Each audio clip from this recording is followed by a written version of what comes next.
Here's the second thing I want to say to you. I want you to notice, look very closely.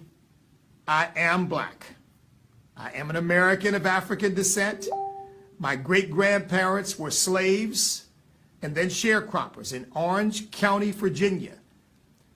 But let there be no mistake. I love my country.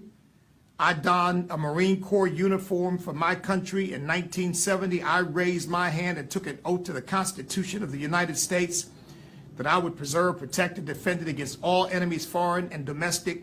I am proud to be an American. I love that flag.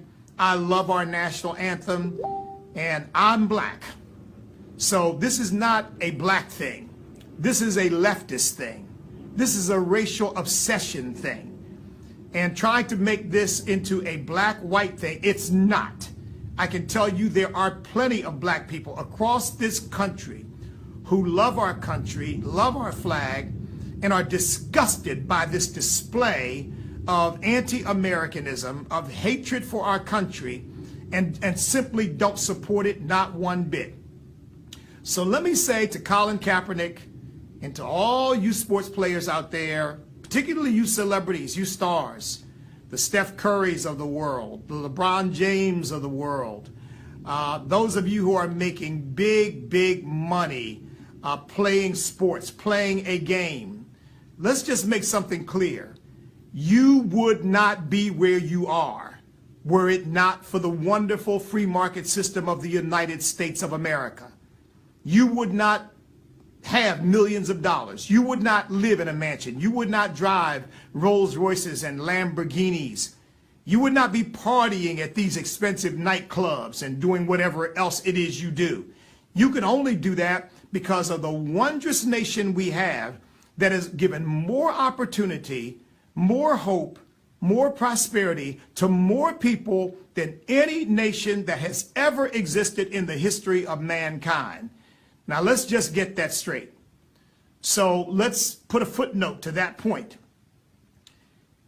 If you're going to criticize America, you can do it, of course, because you have a First Amendment right to do it. Do it on your own time and on your own dime. You have ruined the game of football for many of us. You really have. You've ruined it. I haven't watched a game since the season started because I'm so disgusted by this that I just don't want to be bothered. You are looking at a newly minted NHL fan, National Hockey League fan, a newly minted NASCAR fan. My son loves NASCAR. I haven't been into it, but I'm going to get into it because I like sports. And right now it seems that those two, and baseball, if baseball doesn't allow their players to go crazy like the National Football League has, apparently the NBA has clamped down on their players doing this during the games. Look, everybody's running around saying, well, we all have a First Amendment right. Yes, you have a First Amendment right, but you don't have a First Amendment right to say whatever you want to say on the property of someone else while you are employed by someone else, carrying out your work responsibilities for someone else. And that's what sports figures are. They are employees, highly paid employees, but employees nevertheless. And frankly, I in part blame, I don't like the fact that they seem to have no affection for our country, and I'll get to that in a minute. But I blame the league for allowing this nonsense. That's why I think we ought to fire. Roger Goodell ought to be fired. The coaches, that is the owners of these teams, have allowed this man potentially to ruin the National Football League. It is going to suffer. Because look, I haven't, tried to organize any kind of boycott. This is springing up organically. I haven't watched because I just don't want to watch. I'm just disgusted by the whole thing.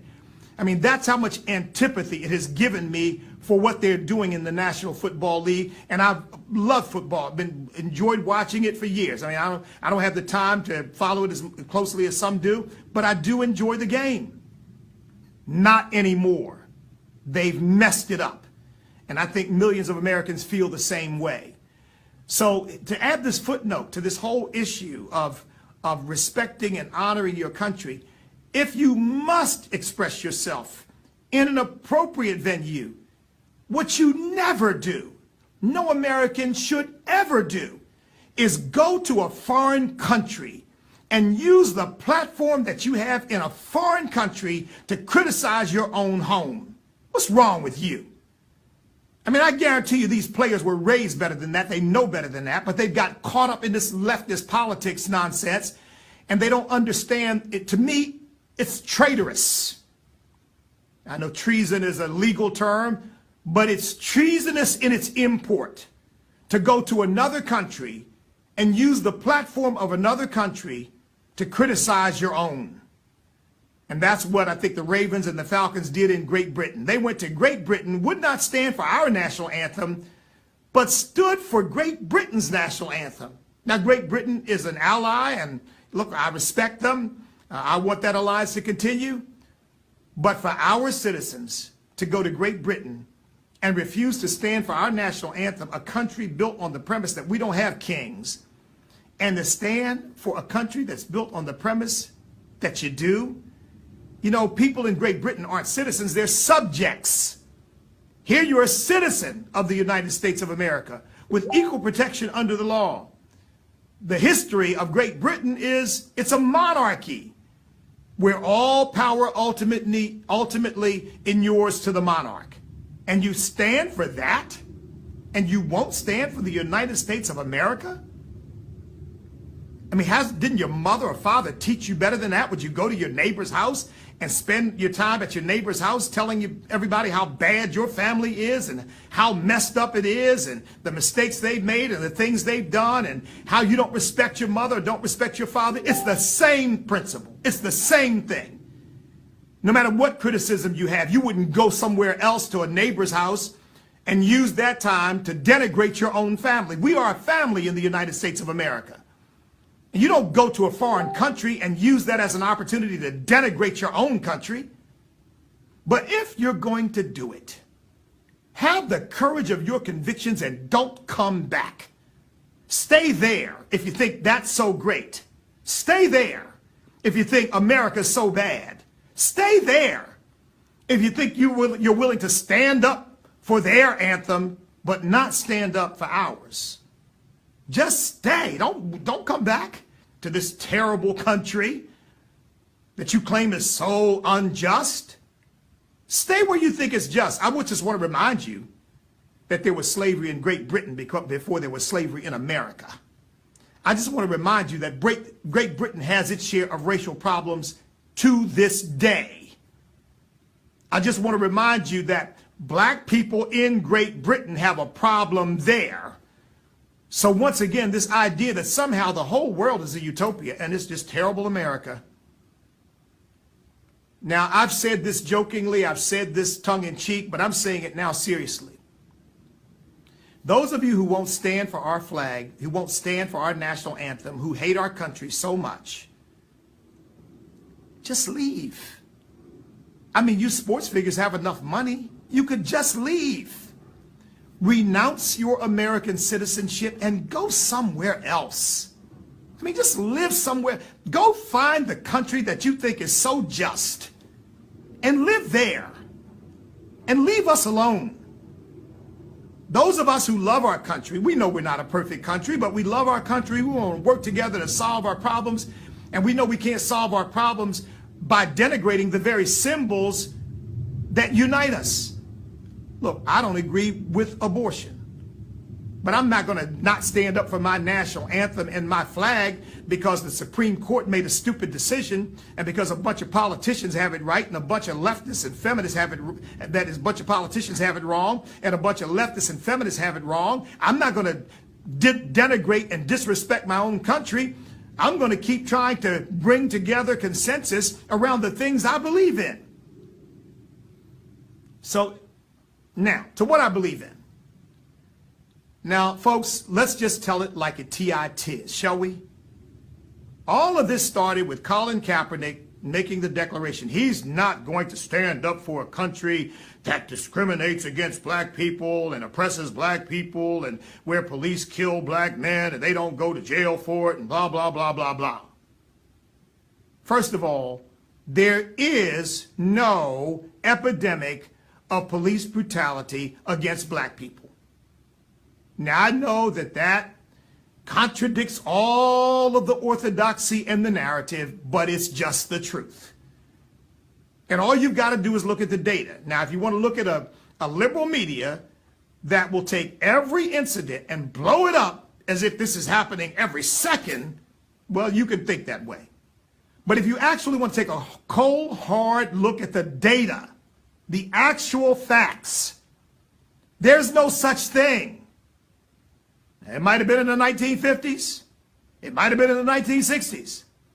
But it's not in 2017. Look, it varies, of course, from year to year, but an average of about 2.73 million black people are arrested every year, okay?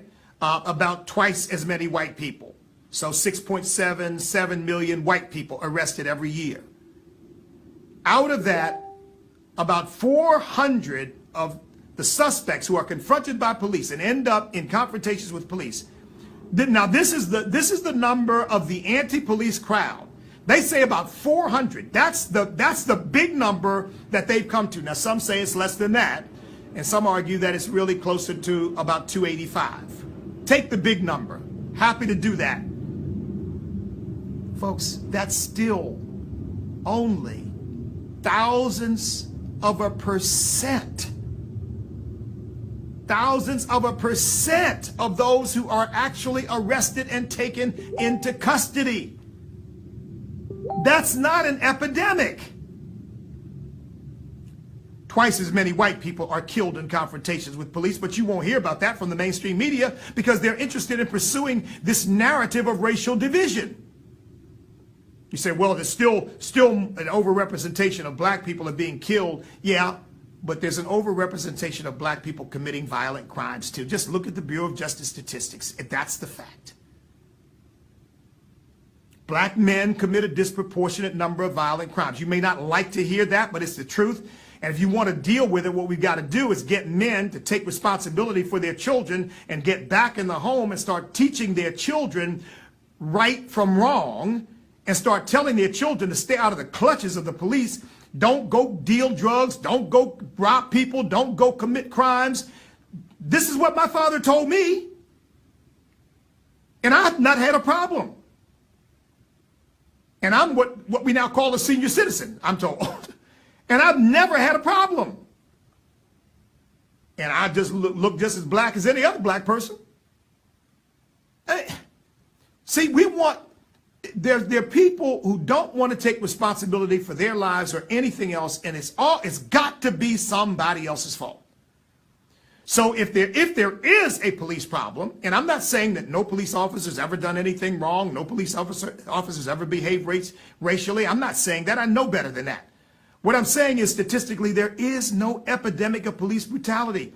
There's an epidemic of black on black crime and murder. That's the real problem, but you don't want to talk about that. So you got a maximum, the less number, 400 annually out of almost 3 million arrests, 400 people in confrontations with police, black people, end up dead. A minuscule number. But you've got 7,000 a year that are murdered in the inner cities of this country, and we can't talk about that because that's not the racial narrative we want to pursue. So they can fall dead left and right, and nobody says a peep about it. 500 dead in Chicago already this year. No big deal. But if there were one, just one, by the way, including that 7,000, children, women, pregnant women, innocent young people, like that kid who was killed, I think on his way to go play basketball because his father there was some beef with his father. They killed the kid. That's the problem. That's the real issue. It's a genocide of black people against other black people, gangs and warfare on the basis of drug territory and gang territory. This is the craziness that is going on, and nobody wants to mention it because it's okay if 7,000 die a year. We can't talk about that because that might put responsibility on the black people who are responsible for these murders. No. We got to talk about the police officers. I mean, and by the way, don't get me started on the fact that 300 300,000 black babies are aborted every, I didn't say 3,000, 300,000 black babies are aborted every single year by the murderous, genocidal Planned Parenthood and their ilk, and nobody says a word about it. If it were any other circumstance, there would be a hue and cry heard across the land. But because it's the favorite Planned Parenthood, the Democrats' favorite organization, I guess they're just in love with killing babies. So don't touch that, because that is untouchable. It's okay. It's all right. As many black babies are aborted in New York as are actually born. That's okay. Oh, no problem. No problem. No problem. It's only a problem if there's a black police officer interacting, if there's a police officer interacting with a black suspect and that suspect ends up dying. That's a problem. Well, maybe it is in some cases. But there are a whole lot more horrendous things going on far more frequently in our country. What about black suicide? What about that? The fact that so many kids are growing up in broken homes with single mothers struggling to try to make ends meet, sometimes doing whatever they need to do and raising the children in chaos. What about that? You know what? If we could eliminate every death of every black person at the hands of a police officer, eliminate all of them, so we just made them go away, just completely go away, you'd still be left with a massive number of black people dying every year by murder, abortion, drug overdose, and suicide. But we can't talk about that because we're too busy trying to condemn America as a racist nation. Well, America's not a racist nation. America's an imperfect nation. But America's the greatest nation that mankind has ever known. And I'll tell you, it pains my heart to see this kind of division being stoked in our country, and the people who have benefited the most. Now, I'm blessed. There's no question about that. I practice law. I pastor a church. I run an organization. I graduated from Harvard Law School. My father had a 6th grade education.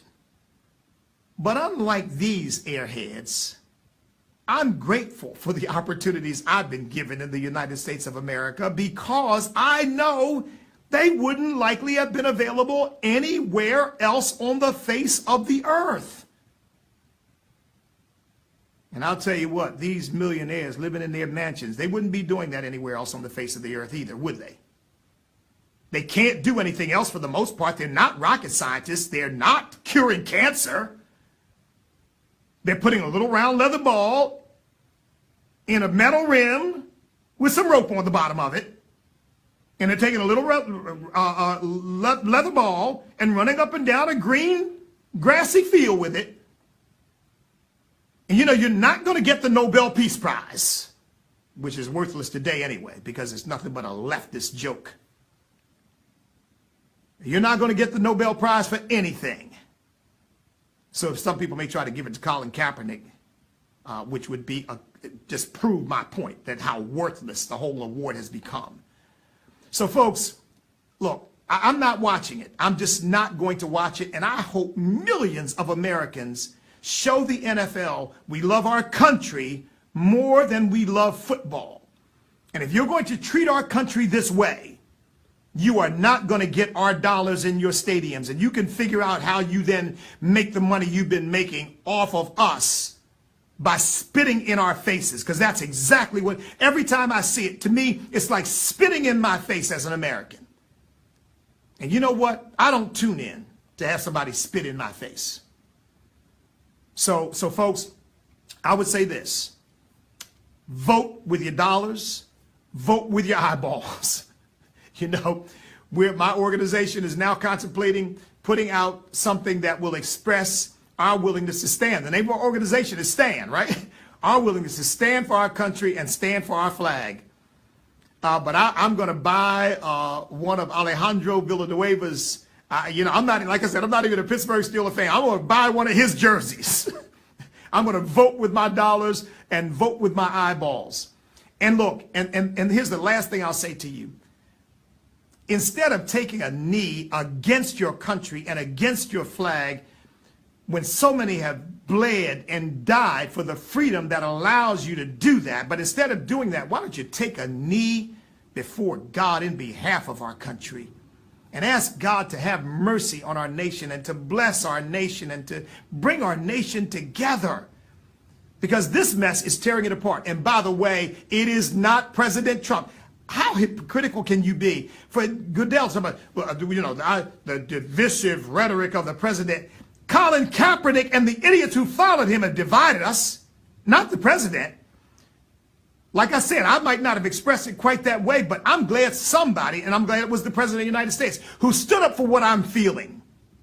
I'm tired of it. I've had it. And yeah, I wish there was an owner who'd say, you can't stand up for the flag under which this business operates and the country that made it possible for me to have the money to have this team to pay you that gigantic salary you get. Leave. You're gone. Go protest somewhere else. I would love for an owner to make that clear, to show some gratitude. Roger Goodell, $45 million a year. Fire him first. He needs to go. He doesn't have the sense God gave a gnat. Every issue that's come up, he's botched, and he's botching this one too. I don't know what's wrong with the man. Something's wrong with him. He needs to go. Go do something else. Nothing but an overpaid idiot. Come on. $45 million a year. And basically what he's going to do, you know what he's going to do for the owners? Wreck the league. Because that's what he's doing right now, wrecking the league. Because you turned a fan into somebody who can't stand the idea of watching it anymore. You want to get me back, you want to get Americans back, tell these players, look, we're not a political organization, we are a football organization. You want to do your politics, you do it outside of the stadium. You're not doing it here. It's hurting our bottom line. That would be the common sense thing to say, but these people seem to be in a circular firing squad. So go right ahead, have it your way. But don't blame the president. He simply expressed the sentiment of millions of Americans. And so finally, folks, we need to be praying for our country because this mess is out of hand. It really is. And I'll tell you something. I believe in this vision of one nation under God. If these people believed in God instead of believing in their own selfish attitude and ideas and their own sense of victimization and victimhood, I mean, give me a break. You're worth $500,000 and you're a victim. A victim of what? American generosity that made you rich? Please. But we need to be praying for our country instead of vilifying our country and asking God to do a work in our hearts to bring us together as one nation under God in pursuit of the vision of individual liberty and justice, one nation under God, indivisible, with liberty and justice for all.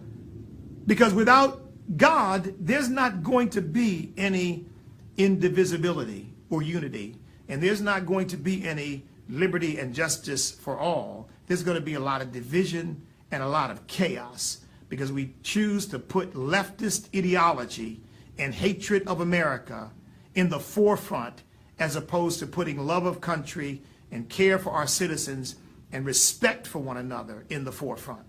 So folks, that's it. Vote with your eyeballs, vote with your dollars. Let the NFL know and any other league that decides to go down this road. You can do it. Yeah, you're free to do it. Free country, you're welcome to. But you won't do it with my support. You won't do it with my viewership. And you won't do it with my purchases. So look, God bless you all. We're going to keep standing for America. We love our country. We are not ashamed of our flag or ashamed of our country. We're not a perfect country, no. But we're the best there's ever been. And you know what? If we can get rid of some of these people who hate us so much, who live right here, we can keep getting better. And that's what I intend to fight for, to keep making America better. So God bless you. May heaven smile upon each and every one of you. And remember this, We cannot be defeated if we will not quit, because we are on God's side.